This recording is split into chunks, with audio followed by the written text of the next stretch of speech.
महाराष्ट्र दणकाचा दणका. बोगस टरबूज रोप प्रकरणी कृषी विभाग थेट शेतकऱ्याच्या बांधावर.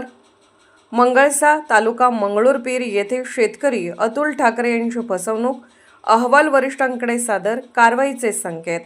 प्रतिनिधी फुलचंद भगत.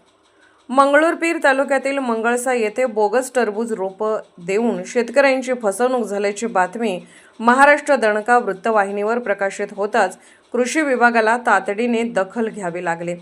संबंधित प्रकरणाचे गांभीर्य लक्षात घेत कृषी विभागाच्या अधिकाऱ्यांनी थेट शेतकऱ्याच्या बांधावर जाऊन टरबूज पिकाची पाहणी केली आणि पंचनामा करून सविस्तर अहवाल वरिष्ठ अधिकाऱ्यांकडे सादर केला.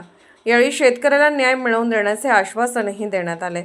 मंगळसा येथील शेतकरी अतुल जनार्दन ठाकरे यांना दारवा येथील रामनाथ रोपवाटिकेकडून बाहुबली जातीचे टरबूज रोप असल्याचे सांगून रोपे देण्यात आली होती.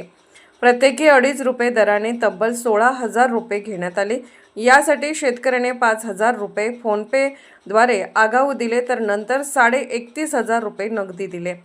दरम्यान खरीप हंगामात मोठे नुकसान झाल्याने त्याची भरपाई करण्यासाठी ठाकरे यांनी रब्बी हंगामात 2 एकर क्षेत्रात कलिंगड लागवड केली होती. रमजान महिन्यात काढणी होणार असल्याने या पिकातून सुमारे 10 लाख रुपयांचे उत्पन्न मिळण्याची अपेक्षा होती. मात्र काही दिवसातच हिरवे दिसणारे टरबूज पूर्णपणे पिवळे पडू लागल्याने पिकांबाबत शंका निर्माण झाली. शेतकऱ्याने रोपवाटिकेवाल्याला जाब विचारला असता समाधानकारक उत्तर मिळाले नाही.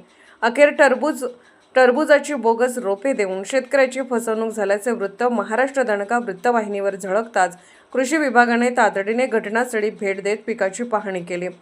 अधिकाऱ्यांनी पंचनामा करून संपूर्ण प्रकरणाचा अहवाल वरिष्ठांकडे पाठवला असून दोषींवर योग्य ती कायदेशीर कारवाई केली जाईल असे संकेत दिले आहेत.